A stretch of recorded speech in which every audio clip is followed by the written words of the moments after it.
श्री गोपाल सहस्रनाम स्तोत्रम् अथ ध्यानम्। कस्तूरीतिलकं ललाटपटले वक्षस्थले कौस्तुभम् नासाग्रे वरमौक्तिकं करतले वेणुं करे कङ्कणम् सर्वाङ्गे हरिचन्दनं सुललितं कण्ठे च मोक्तावलिर्गोपास्त्रीपरिवेष्टितो विजयते गोपालचूडामणिः फुल्लेन्दीवरकान्तिमिन्दुवदनम् बर्हावतं सप्रियं श्रीवत् शाङ्कमुदारकौस्तुभधरं पीताम्बरं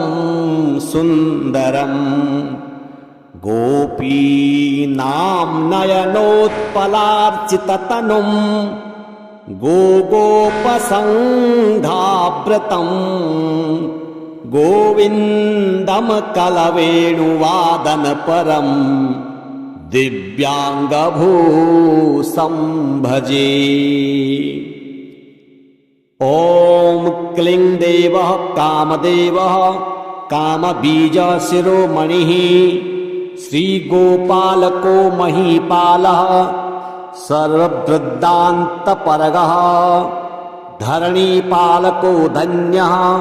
पुण्डरीकः सनातनः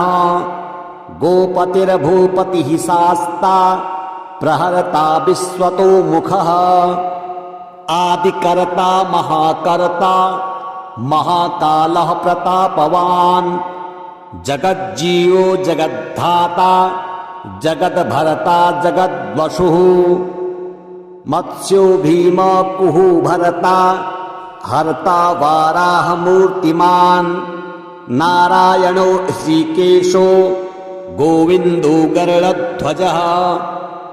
गोकुलेन्द्रो महाचन्द्रः सर्वरिप्रियकारकः कमलामुखलोलाक्षः पुण्डरीको शुभावः दुर्वासः कपिलो भौमः सिन्धुसागरसङ्गमः गोविन्द गोपतिर्गोत्रः कालिन्द्री प्रेमपूरकः गोपस्वामी गोकुलेन्द्रो गोवर्धनवरप्रदः नन्दादिगोकुलत्राता दाता दारिद्र्यभञ्जनः सर्वमङ्गलदाता च सर्वकामप्रदायकः आदिकर्ता महीभर्ता सर्वसागरसिन्धुजः जगगामी जगोद्धारी कामी कामकलानिधिः कलङ्करहितश्चेन्द्रो बिम्बास्यो बिम्बसत्तमः मालाकारः कृपाकारः कोकिलास्वरभूषणः रामो नीलाम्बरो देवो हलिदुर्दममर्दनः सहस्राक्ष पुरीभेत्ता महामारी विनाशनः शिवः शिवतमो भेत्ता बलाराति प्रपूजकः कुमारी वरदायी च वरेण्यो मीनकेतनः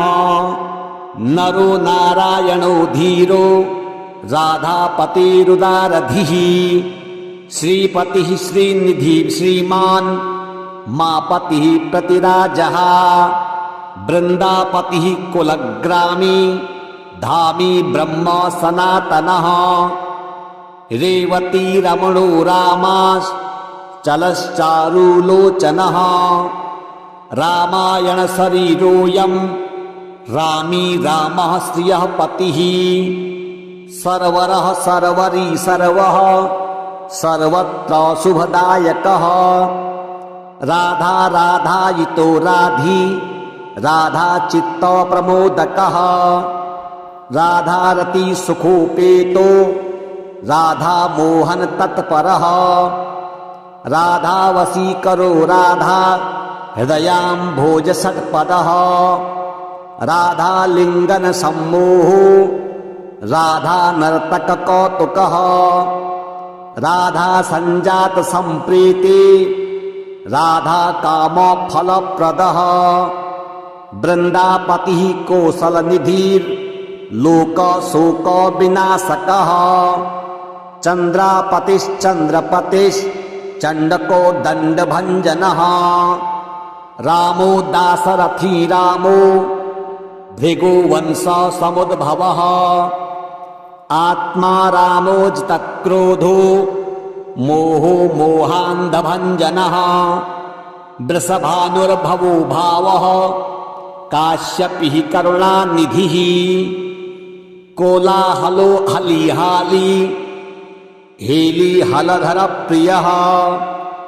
राधा मुखाम्बज मार्तंडो भास्करो विरजो विधुः विधिर्विधाता वरुणो वारुणो वारुणि प्रियः रोहिणी हृदयानंदी वसुदेवात्मजो बलिः नीलांबरो रोहिणेयो जरासंदवधो मलः नागो नवांभो विरुदो वीरहा वरदो बली गोपथो विजयी विद्वान् शिपेविष्टः सनातनः परशुराम वचोग्राही वरग्राही श्रृगालः दमघोषोपदेष्टा च रथग्राही सुदर्शनः वीरपत्नीय शस्त्राता जराव्याधि विधातकः द्वारकावास तत्त्वज्ञो हुतासन वरप्रदः यमुना वेग संहारी नीलांबरधरः प्रभुः विभुः सरासनो धन्वी गणेशो गणनायकः लक्ष्मणो लक्षणो लक्ष्यो रक्षो वंश विनशयनः वामनो वामनीभूतो बलिजिद्विक्रमत्रयः यशोदानन्दनः करता यमलार्जुन मुक्तिदः उलोखली महामानी दामबद्धा वै समी भक्तानुकारी भगवान केशवो जलधारकः केशिहा मधुहा मोही वृषासुर विधातकः अघासुर विनाशी च पूतना मोक्षदायकः कुब्जा विनोदी भगवान् कंस मृत्युर्महामखी अश्वमेधो वाजपेयो गोमेधो नरमेधवान् कंदर्पकोटिलावण्यश्चन्द्रकोटि सुशीतलः रविकोटि प्रतीकाशो वायुकोटि महाबलः ब्रह्मा ब्रह्मांडकर्ता च कमला वाञ्छितप्रदः कमली कमलाक्षश्च कमलामुकलोलुपः कमलावृतधारी सौभाग्याधिकचित्तोऽयं महामायी महोत्कटः तारकारीश्वरत्राता मारीचक्षुभकारकः विश्वामित्रप्रियो दान्तो रामो राजीवलोचनः लंकाधिपकुलध्वंसी विभीषणवरप्रदः सीतानन्दकरो रामो वीरो वारिधिबन्दनः खरदूषणसंहारी साकेतपुरवासनः चन्द्रावलीपतिः कूलः केशिकंसवधूमरः माधवी मधुहा माध्वी माध्वी को माधवो मधुः मुञ्जाटवी गाहमानो धेनुकार्धरात्मजः वंशी बटविहारी च गोवर्धनवनाश्रयः तथा तालवनोद्देशी भाण्डीरवनशङ्खः तृणावर्त कथाकारी वृषभनुसुतापतिः राधा प्राणसमो राधा वदनाब्ज मधुव्रतः गोपीरञ्जनदेवज्ञो लीलाकमलपूजितः क्रीडाकमलसन्दोः गोपिका प्रीतिरञ्जनः रञ्जको रञ्जनो रड्यो रड्गीरङ्गमहीरुहा कामः कामारिभक्तोऽयं पुराणपुरुषः कविः नारदो देवलो भीमो बालो बालमुखाम्बुजः अम्बुजो ब्रह्मसाक्षी च योगी दत्तवरो मुनिः ऋषभः पर्वतो ग्रामो नदी पवनवल्लभः पद्मनाभः सुरज्येष्ठो ब्रह्मा रुद्रो हि भूषितः गणानां त्राणकर्ता च गणेशो ग्रहिलो ग्रही गणाश्रयो गणाध्यक्षः क्रोडीकृत जगत्त्रयः यादवेन्द्रो द्वारकेन्द्रो मथुरा वल्लभो धुरी भ्रमरः कुन्तली कुन्ती सुतरक्षी महामखी यमुना वरदाता च कश्यपस्य वरप्रदः शङ्खचूर्णवधूद्दामो गोपीरक्षण तत्परः पाञ्चजन्यकरो रामी त्रिरामी वनजो जयः फाल्गुनः फाल्गुनसखो विराधवदकारकः रुक्मणी प्राणनाथश्च सत्यभामा प्रियङ्करः कल्पवृक्षो महावृक्षो दानवृक्षो महाफलः अंकुशो भूसुरो भामो भामको भ्रामको हरिः सरलः शाश्वतः वीरो यदुवंशी शिवात्मकः प्रद्युम्न बलकर्ता च प्रहर्ता दैत्यः प्रभुः महाधनो महावीरो वनमाला विभूषणः तुलसीदाम शोभाढ्यो जालन्धर विनाशनः सूरः सूर्यो मृकण्डश्च भास्करो विश्वपूजितः रविस्तमोहावनिश्च वाड्यो वडवानलः दैत्यदर्पविनाशी च गरुडो गरुडाग्रजः गोपीनाथो महीनाथो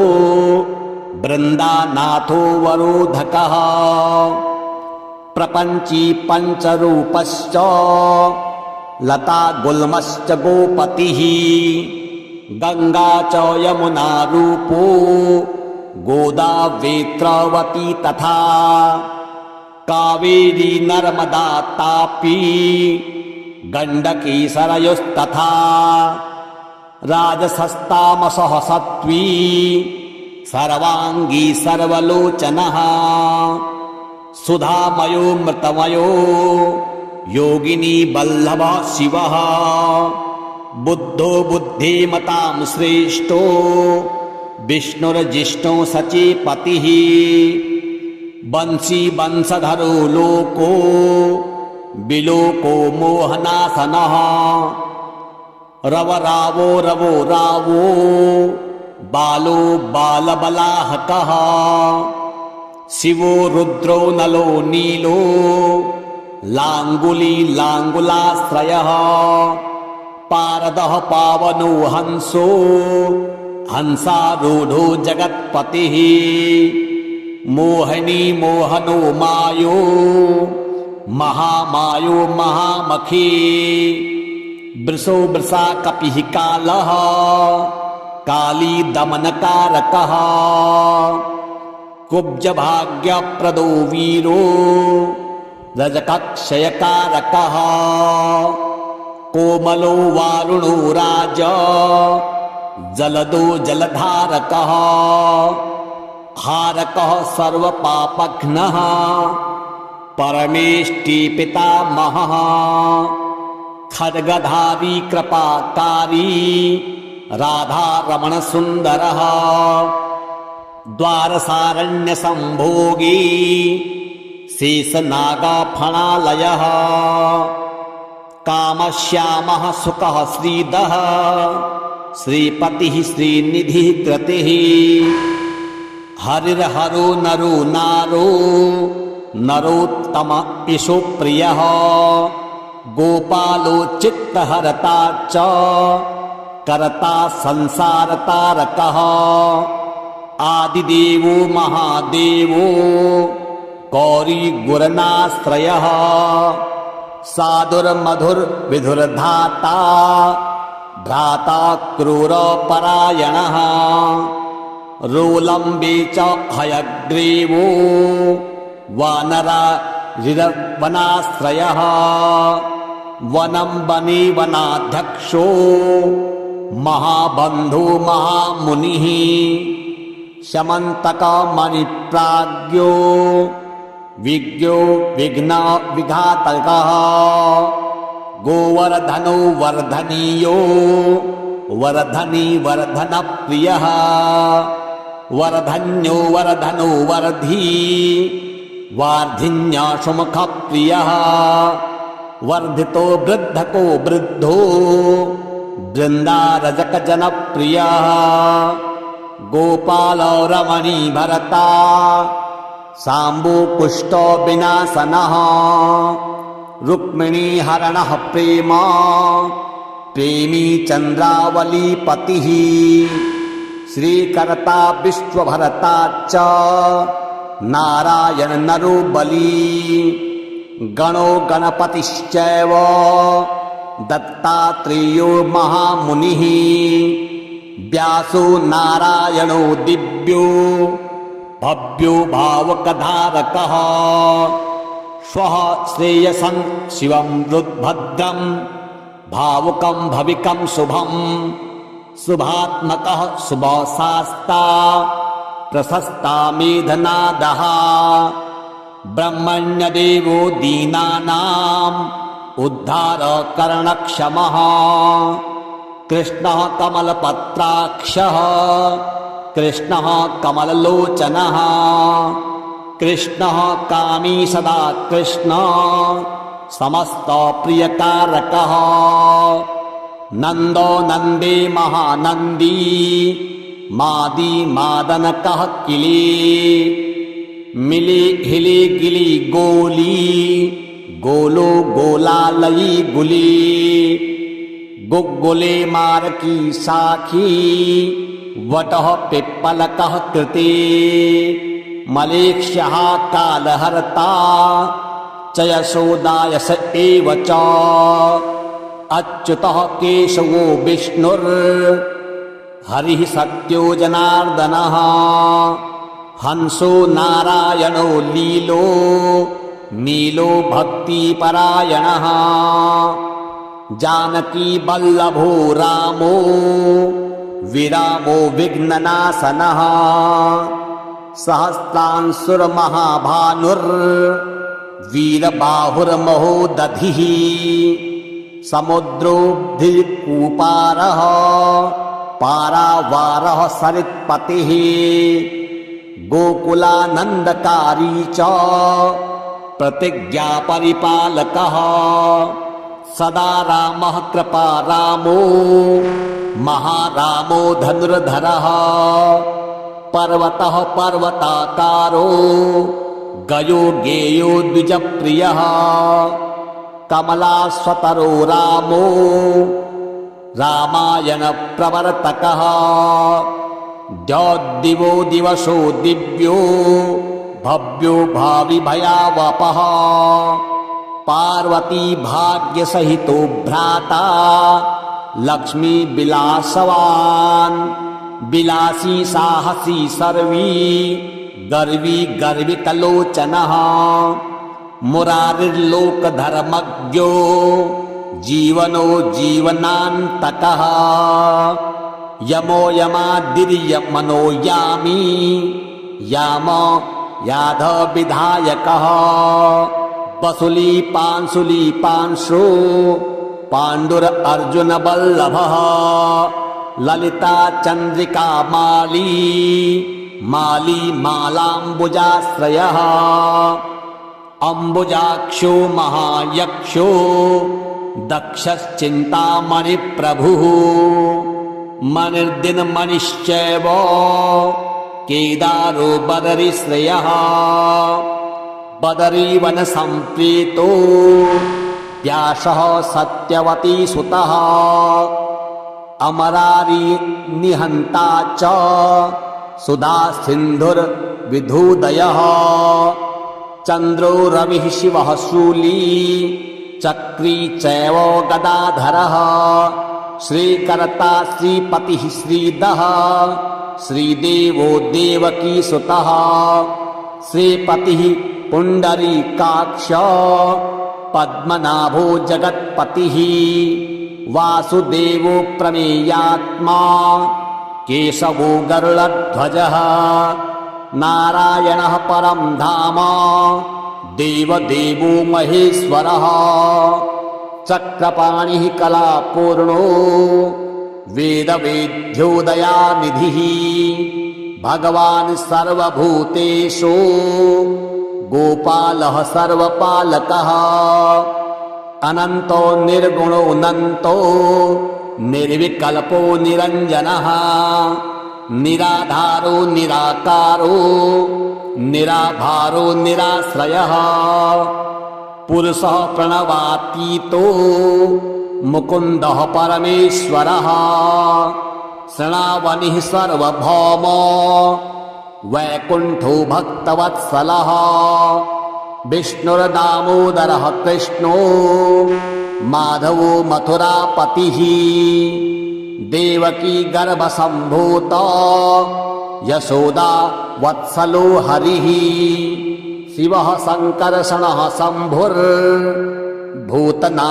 दिवस्पतिः अव्ययः सर्वधर्मज्ञो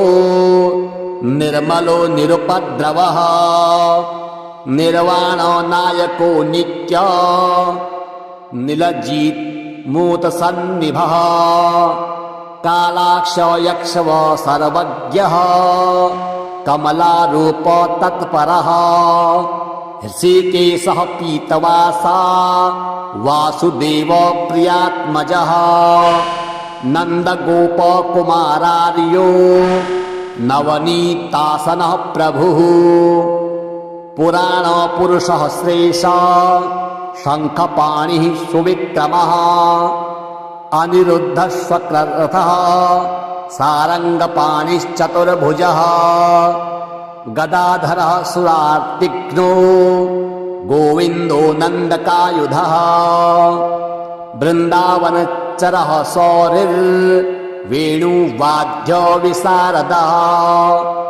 तृणावर्तान्तको भीमा साहसो बहुविक्रमः सकटासुरसंहारी बकासुरविनाशनः धेनुकासुरसङ्घातः पूतनारी नृकेसरिः पितामहो गुरुः साक्षी प्रत्यगात्मा सदाशिवः अप्रमेयो प्रभु प्राज्ञो प्रतर्क्य स्वप्नवरधनः धन्यो मान्यो भवो भावो धीरः शान्तो जगद्गुरुः अन्तर्यामीश्वरो दिव्यो दैवज्ञो देवता गुरुः क्षीराब्धिशयनो धाता लक्ष्मी वामवल्लभासकः धात्रे पतिरमेयात्मा चन्द्रशेखर पूजितः लोकसाक्षी जगच्चक्षु पुण्यचारित्रकीर्तनः कोटिमन्मथ सौन्दर्यो जगन्मोहन विग्रह मन्दस्मिततमो गोपो गोपिका परिवेष्टितः फुल्लार